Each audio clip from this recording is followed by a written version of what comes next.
안녕하세요 시청자 구독자 여러분, 김도현입니다. 영상 시청하러 와주셔서 감사드리고 끝까지 영상 시청하셔서 투자의 보탬이 되었으면 좋겠습니다. 여러분의 투자 성공을 항상 응원합니다. 오늘은 12월 1일에 일어난 3가지 중요한 사건을 분석해 볼게요. 첫째, 연준이 QT를 종료했어요. 둘째, 뱅가드가 5천만 고객에게 비트코인 거래를 허용한다고 발표했습니다. 셋째, 공개 시장에서 비트코인 지배권을 둘러싼 전쟁이 시작됐어요. 표면적으로는 강세처럼 보이지만 내부를 들여다보면 상황이 훨씬 복잡스럽고 우려스럽습니다. 오늘 영상에서는 뱅가드 결정의 배후, 스트라이트를 둘러싼 지배구조, 연준의 QT 종료의 의미, 그리고 글로벌 유동성 위기까지 정리해볼게요. 12월 1일을 기억해야 될 이유가 3가지가 있어요.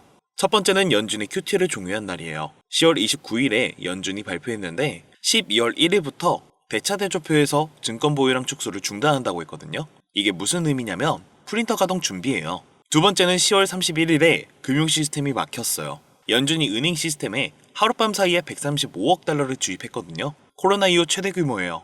시스템에 뭔가 심각한 문제가 있다는 신호죠. 세 번째는 공개 시장에서 비트코인 지배권을 둘러싼 전쟁이 시작된 날이에요.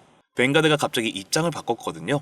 비트코인 열차에 안 탄다고 했다가 완전히 뒤집은 겁니다. 뱅가드가 5천만 고객에게 플랫폼에서 비트코인 거래를 허용한다고 발표했어요. 이게 왜 중요하냐면 뱅가드는 스트레이티지의 최대 주주거든요. 이 스트레이티지 시장 조작 문제가 완전히 순환하고 있는 겁니다. 이 3가지 사건이 동시에 일어나고 있다는 건 우연이 아니에요. 글로벌 금융 시스템에 큰 변화가 오고 있다는 신호입니다. 뱅가드는 유명한 투자자 잭 보글이 설립한 회사예요. 2022년과 2023년에 고객들에게 비트코인을 제공해야 되는지 논의를 시작했어요. 당시 ETF 책임자였던 자넬 잭슨이 절대 안 됩니다. 우리는 고객에게 비트코인을 제공하지 않을 겁니다. 라고 했어요. 그리고 곧바로 그녀는 ETF 책임자의 역할에서 해임됐어요. 14년도 초에 CEO 팀 버클리가 비트코인 현물 ETF에 대해 이렇게 말했어요. 우리는 제공할 계획이 없고 생각을 바꿀 생각도 없습니다. 비트코인 ETF는 장기 포트폴리오에 속하지 않는 투기 자산이라는 입장이었죠. 뱅가드가 제공하는 펀드들은 실제 현금 흐름이 있는 자산 클래스에 투자한다는 겁니다. 주식은 회사의 미래 수익을, 채권은 쿠폰과 원금 상환이 있다는 거죠. 비트코인은 너무 변동성이 크고 가치 저장 수단이 아니래요. 요약하면 비트코인은 투기 자산이고 내재 가치가 없고 절대 생각을 바꾸지 않을 거라는 입장이었어요. 그런데 갑자기 팀 버클리가 CEO직에 해임됐어요. 그리고 오늘 뱅가드는 5천만 고객에게 비트코인을 제공하고 있습니다. 뱅가드의 입장 변화에서 가장 아이러니한 부분이 있어요. 그들이 비트코인은 가치가 없다고 공개적으로 말했던 바로 그 시기에 동시에 스트레이티지의 최대 주주가 되고 있었거든요. 스트레이티지는 뭐하는 회사예요? 비트코인만 사는 회사예요.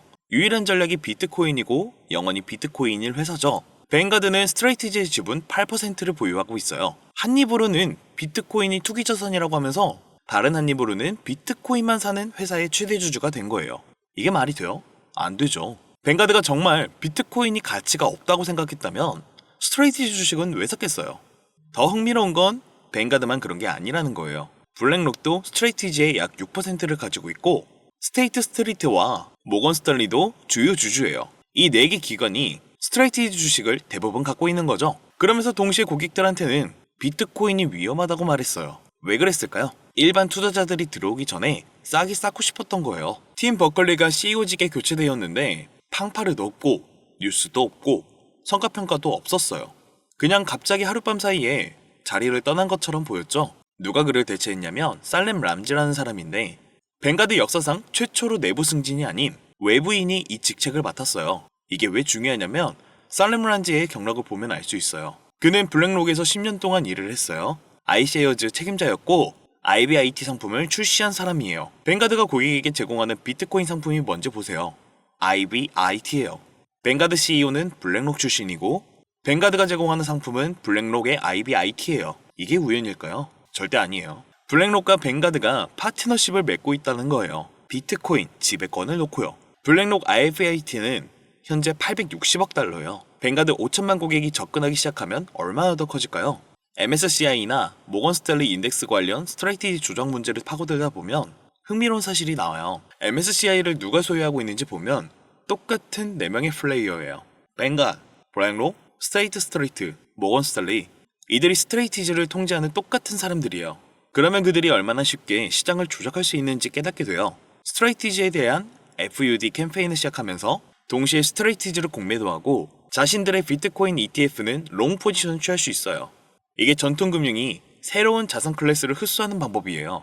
막을 수 없으면 통제하는 거죠. 그들은 양쪽 다 통제하고 있는 거죠. 스트레이티지의 주요 주주로서 내부를 통제하고 동시에 자신들의 비트코인 ETF로 유입을 가져가는 겁니다.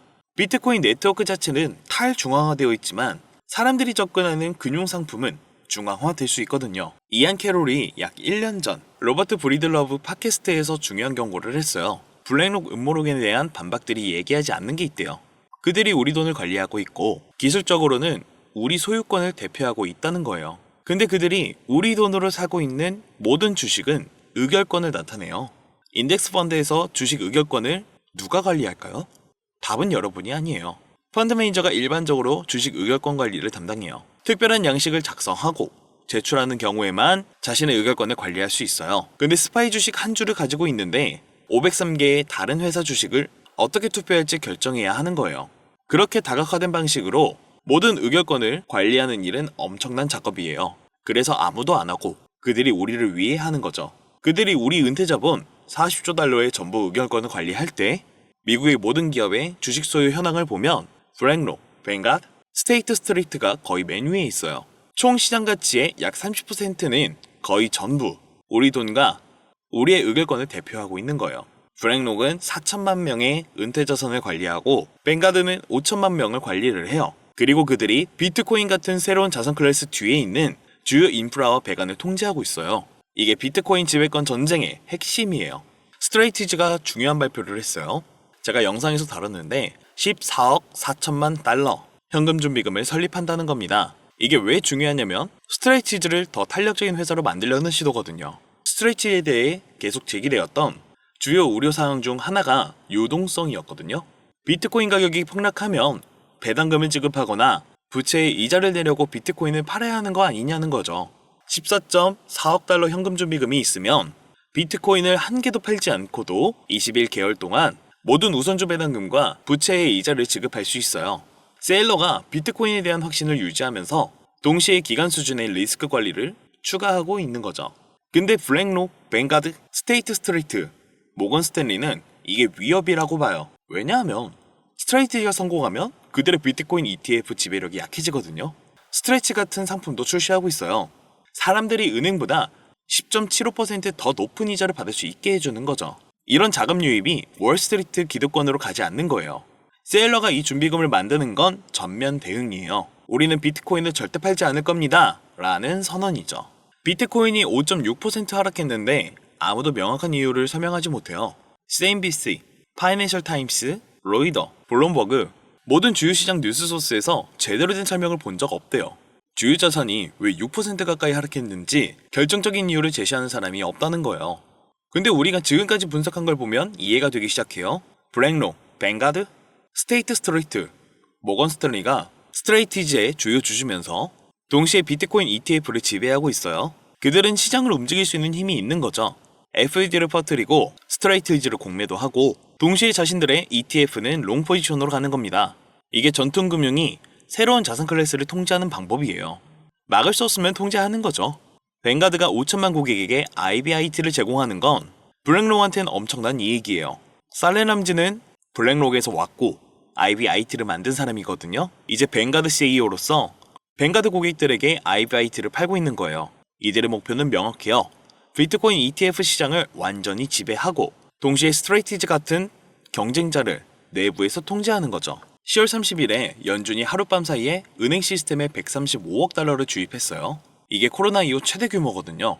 레포 시장은 은행들이 서로 단기 자금을 빌려주는 시장이에요. 이 시장이 막히면 금융 시스템 전체가 멈춰요. 2008년 금융위기 때도 레포 시장이 먼저 얼어붙었거든요. 리먼 브라더스가 파산하기 전에 레포 시장에서 문제가 시작됐어요. 2019년 9월에도 레포 시장이 폭발했었죠. 하룻밤 사이 금리가 10%까지 치솟았고 연준이 긴급 개입해야 했어요. 이번 135억 달러 주입도 같은 맥락이에요. 시스템 어딘가에 균열이 생기고 있다는 신호입니다. 연준이 긴급하게 135억 달러를 주입해야 했던 건 어딘가 크래시가 올 뻔했다는 의미예요. 시스템이 정상 작동하고 있다면 이런 긴급 조치가 필요 없거든요. 금융 화장실이 막혔고 배관공 제롬 파월을 불렀어야 했던 겁니다. 성인 20% 이상이 평생 임대로 살 것으로 예상하고 60% 이상이 계약금을 위해 저축한 돈이 전혀 없어요. 이게 시스템 균열이 보이고 있다는 증거예요. 일반 가계도 문제지만 금융 시스템 체계도 문제가 있는 거죠. 미국 가계 부채가 역사상 최고 수준이에요. 신용카드 부채, 자동차 대출, 학자금 대출, 모기지 모든 게 사상 최고치예요. 근데 금리는 높아졌어요. 코로나 때는 금리가 0%였는데 지금은 5%가 넘거든요. 부채는 늘어났는데 이자 부담도 늘어난 거죠. 이게 지속 가능할까요? 아니요. 뭔가 터질 수밖에 없어요. 135억 달러 긴급 주입은 그 신호 중 하나일 수 있습니다. 시스템이 한계에 다다르고 있다는 거죠. 일본 2년물 국채 수익률이 2008년 이후 처음으로 1% 이상 올랐어요. 이게 시스템 문제가 있다는 또 다른 신호예요. 일본 엔캐리 트레이드가 청산되기 시작하고 있거든요. 엔캐리 트레이드가 뭐냐면 일본에서 거의 0%에 가까운 이자로 엔화를 빌려서 수익률 높은 자산을 사는 거예요. 30년 동안 이렇게 해왔어요. 근데 일본이 금리를 올리면 이 거래가 역전돼요. 빌린 돈의 이자 부담이 커지니까 자산을 팔아서 엔화를 갚아야 하는 거죠. 이게 전 세계 자산 가격에 압력을 주고 있어요. 비트코인도 영향을 받았고 주식도 영향을 받았고 채권도 영향을 받았어요. 사람들이 자산을 팔아서 빌린 엔화를 갖고 있는 거죠. 이건 글로벌 유동성 긴축을 의미해요. 돈이 시스템에서 빠져나가고 있다는 겁니다. 엔캐리 트레이드 규모가 얼마나 크냐면 추정치로 20조 달러가 넘어요. 이게 청산되기 시작하면 모든 자산 클래스가 동시에 영향을 받을 수밖에 없어요. 이게 비트코인이 최근 급락한 진짜 이유 중 하나예요. 비트코인 자체가 문제가 아니라 글로벌 유동성이 긴축되고 있기 때문이죠. 8월에도 비슷한 일이 있었어요. 일본 은행이 금리를 올렸을 때 비트코인이 하루에 20% 가까이 떨어졌거든요. 그때도 엔캐리 청산이 원인이었어요. 이번에도 같은 패턴을 반복하고 있는 겁니다. 문제는 이게 단기간에 끝날 일이 아니라는 거예요. 30년 동안 쌓인 레버리지가 풀리려면 시간이 걸려요. 단기적으로 모든 자산의 압력이 계속될 겁니다. 근데 장기적으로 보면 이게 끝나고 나면 연준이 다시 유동성을 풀 수밖에 없어요. 상품들도 뭔가 말해주고 있어요. 금이 온스당 4,200달러를 넘었어요. 은이 온스당 60달러를 돌파 직전이고요. 상품이 말해주는 게 뭐냐면 찍을 수 없다는 거예요. 정부가 금을 찍을 수 없어요. 은을 찍을 수 없어요. 석유를 찍을 수 없어요. 상품은 실물 자산이거든요. 사람들이 법정 화폐를 믿지 않고 실물 자산으로 피난처를 찾고 있다는 증거예요. 금이 역사상 최고치를 기록하고 있는 건 사람들이 달러를 믿지 않는다는 의미죠. 은 가격이 폭등하고 있는 것도 마찬가지예요. 역사적으로 보면 금 가격이 급등할 때는 항상 통화 위기였어요. 1970년대 인플레이션 시기, 2008년 금융위기, 2002년 코로나 위기 때 모두 금 가격이 폭등했거든요. 지금도 같은 패턴이 반복되고 있는 거예요. 일론 머스크가 왜 에너지가 진짜 화폐라고 말했는지 이해가 돼요. 정부는 달러를 찍을 수 있지만 에너지를 찍을 수 없거든요. 에너지는 법으로 만들 수 없어요. 법을 통과시켜서 갑자기 많은 에너지를 가질 수 없거든요. 에너지를 생산하거나 특히 유용한 작업을 하기 위해 유용한 방식으로 에너지를 활용하는 건 매우 어려워요. 그래서 아마 우리는 돈을 갖지 않을 거고 아마 그냥 에너지를 가질 겁니다. 발전이 사실상 화폐가 되는 거죠. 비트코인은 에너지로 확보되는 디지털 상품이에요. 채굴자들이 전기를 소비해서 비트코인을 만드는 거죠. 그래서 비트코인은 위조할 수 없고 찍을 수도 없고 조작할 수도 없는 겁니다. 금, 은 같은 실물 상품이 폭등하는 건 비트코인한테도 장기적 호재예요. 같은 논리거든요. 찍을 수 없는 자산이라는 거죠. 12월 1일에 연준이 증권 보유 축소를 중단한다고 말했던 것의 의미를 정확히 이해해야 해요. QT 종료는 중립 포지션으로 간다는 거고 역사적으로 연준이 QT를 중단하면 항상 QE로 전환했거든요. 2019년에 QT를 중단하고 몇 달 후에 레포 시장 위기가 왔고 연준은 다시 돈을 찍기 시작했어요. 2002년에는 코로나로 인해 역사상 최고 규모의 QE를 했죠. 이번에도 같은 패턴이 반복될 가능성이 높아요. 135억 달러 긴급 유동성 주입은 시작일 뿐일 수 있어요. 만약 시스템에 더 큰 문제가 생기면 연준은 훨씬 더 많은 돈을 찍어낼 겁니다. QT 종료는 연준이 완화 사이클로 전환하고 있다는 명확한 신호입니다. 매크로 관점에서 이게 가장 중요한 변화예요. 유동성이 다시 풀리기 시작하면 비트코인 같은 위험 자산이 제일 먼저 반응할 겁니다. 톰리는 비트코인이 1월 말까지 사상 최고가를 기록할 수 있다고 봐요. 새로운 연준 의장이 오면 유동성이 완화될 거라는 예측이에요. 사람들이 매파적 연준을 걱정하면 할인연금 흐름 모델을 해치는데 암호화폐 모델도 해쳐요. 만약 비둘기파 연준이었다면 그건 정말 순풍이에요. 역사적으로 연준이 완화로 전환할 때마다 비트코인은 폭등했어요. 2019년 레포 위기 후 비트코인은 10배 이상 올랐고요. 2002년 코로나 위기 후에도 10배 이상이 올랐어요. 이번에도 같은 패턴이 반복될 가능성이 높습니다. 유동성이 다시 풀리기 시작하면 비트코인 같은 위험 자산이 제일 먼저 반응할 겁니다. 단기적으로는 엔캐리 청산으로 인한 변동성이 있지만 중기적으로는 강세 전환이 예상돼요. 연준의 선택지는 두 개예요. 유동성을 공급하거나 시스템 붕괴를 지켜보거나. 연준은 당연히 유동성을 공급하는 쪽을 선택할 겁니다. 그래서 지금까지 업데이트된 내용들은 이제 곧 찾아올 시장 변화의 서막이에요. 지난 8년간의 역사적 흐름이 다시 반복되고 있는 분기점이라고 보는데요. 이 흐름을 알고 준비하는 사람과 나중에 뉴스를 보고 따라 들어오는 사람들의 계좌는 현재 차이가 날 수밖에 없다는 것 다들 알고 계시죠? 저는 지난 9년간 이 시장을 직접 트레이딩하면서 비트코인을 포함한 수백 가지 코인을 분석해왔습니다. 그 과정에 깨달은 건 가상자산 시장처럼 규제 제도가 빠르게 변하고 정부와 밀접하게 얽힌 상황은 혼자서 모든 변화를 추적하기가 정말 어려워요. 그 밖에 너무 많은 요소들이 실시간으로 변하고 있잖아요. 저는 유튜브 업로드뿐만 아닌 시황 브리핑, 손실 코인 상담, 트레이딩 뷰 공유, 포지션 변화도 병행하며 근래 사적인 시간을 줄이고 만든 지필한 책이 드디어 출판사에 등록됐는데요. 이 책에는 영상이 차마 다 풀지 못한 깊은 내용을 담았습니다. 비트코인 가격에 대한 전망을 제시한 의견, 그리고 근거와 고래 세력들의 행방, 2026년 이후에 일어날 ETF 기관 투자자의 목적과 특정 모멘텀이 기하급수적으로 폭발할 수 있는 타이밍의 분석 자료까지 비트코인을 중심으로 둘러싸고 있는 거대한 화폐 전쟁의 시나리오를 솔직하고 직설적이게 담아내봤고요. 제 지난 노하우가 녹아든 데이터의 결정체라 보시는 것처럼 판매하려던 서적이에요. 이걸 제 채널을 사랑해주시고 응원해주시는 구독자분들을 위해서 짧게 고민 마치고 판단했어요.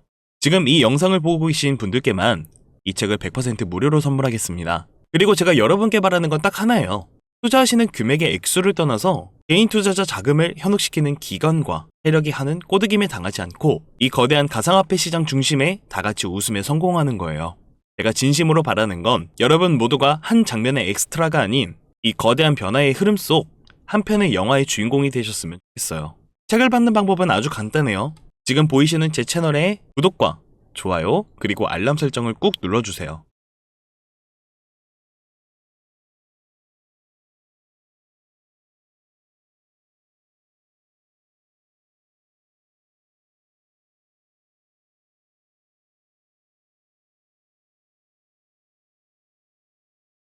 그리고 영상 하단 댓글란에 딱 한 글자 책이라고 남겨주세요. 그 밖에 여러분들이 생각하는 시장 전망이나 우리 투자자분들께 하고 싶은 응원의 한마디 혹은 지금 겪고 계신 투자 고민도 함께 적어주시면 영상 제작에 정말 큰 힘이 됩니다. 그리고 댓글 남겨주신 분들께는 순차적으로 책을 받아볼 수 있는 방법 답글로 안내해 드릴게요. 알트코인마저 ETF에 편입되는 시기에 시장은 꽤나 많이 흔들릴 겁니다. 특히 도미넌스가 높은 비트코인은 체감하기 어려운 속도로 움직일 거예요. 그럴 때마다 여러분들은 불안해하지 마세요. 계획이 있는 사람은 절대 흔들리지 않아요. 제가 드리는 이 책이 여러분들의 계획에 좋은 방안을 줄 거라고 믿고 있어요. 그리고 이게 다 귀찮은 분들 분명 계실 거잖아요. 그런 분들은 그냥 책이라고 문자 하나 남겨주세요. 그러면 제가 이렇게 정보만 받고 유료로 돈을 팔고 판매하는 업자인지 꼼꼼하게 조회해서 도서와 관련된 정보까지 다 전송해드리겠습니다. 힘들어하고 있는 상황에 놓인 분들 그 깊이를 제가 헤아려 드릴 수는 없지만 다시 일어설 수 있는 희망이 1%라도 남아있다면 저를 따라 1%를 시작해보시는 게 어떨까요? 오늘도 긴 영상 시청해주셔서 진심으로 감사합니다. 여러분의 성공적인 투자를 응원하겠습니다.